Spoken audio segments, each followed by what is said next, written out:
Oh no, not Miss Snoddy, Ellie said to herself a little too loudly. She quickly looked around the hallway to see if anyone heard her. She checked the class roster posted on the office window one more time just to make sure. There was her name, fifth from the top. No mistake. Her shoulders slumped and the backpack she carried slipped down her arms. Excitement was high to start a new year at Oak Street School because she was now one of the older kids. Her classroom was on the second floor, no longer on the first where only little kids had classes. Her steps slowed as she made the climb up the stairs leading to Miss Snoddy's room. Mrs. Beeler, the young teacher who came last year, was her first choice. Even old coffee breath Mr. Dote and his funky bow ties would have been better. Instead, she got Miss Snoddy, or Miss Snotty, as the older kids called her behind her back. This is going to be a disaster, Ellie thought. Shuffling dejectedly toward the room, Ellie could see the top of Miss Snoddy's head above all the students rushing about the hallway. Her silver, almost white hair was wrapped and piled high on her head.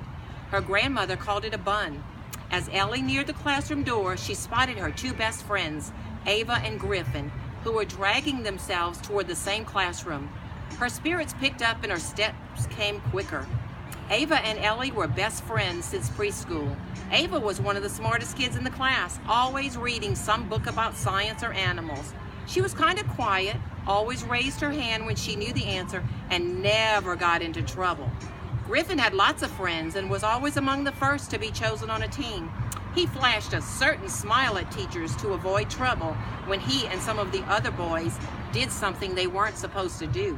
Ellie would say she was also smart, but sometimes had to sit in the pondering chair after she said or did something the teacher didn't like. She also considered herself bold and not afraid to try something new. The three of them discovered they were good friends because they were all a little different, which they liked. They even stuck up for each other when necessary. Griffin's dad called them the Three Musketeers. Now, no one knew exactly what that meant, but they liked the way it sounded, so they started calling each other a musketeer. Ava, Griffin, are you in Miss Snoddy's class? Ellie yelled from across the hallway, hoping the answer would be yes. Ava and Griffin looked up quickly when they heard Ellie's voice. Yes, both replied. Are you? Yep, she shouted, rushing past the other students to reach them. No running in school, a stern voice called out. Ellie stopped dead in her tracks. She slowly turned her head and saw Miss Snoddy's dark eyes zeroing in on her. She towered over everyone in a long black skirt and dark gray blouse that buttoned all the way up to her chin. The ruffle at the top hugged her neck, and Ellie wondered if Miss Snoddy's glare was because the collar was too tight. With her hands on her hips, their teacher scowled at the three friends. Ava shrunk back, fearing Miss Snoddy would turn on her next. Griffin stifled a laugh, but took a step back next to Ava. Yes, Miss Snotty, Miss Snoddy, Ellie said as she slowed to a walk and entered the classroom. Miss Snoddy pointed a long, bony finger in the air as the students huddled together just inside the door, not sure what to do.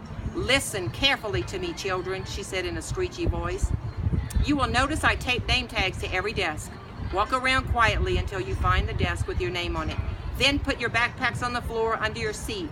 Fold your hands on top of your desk and then sit silently.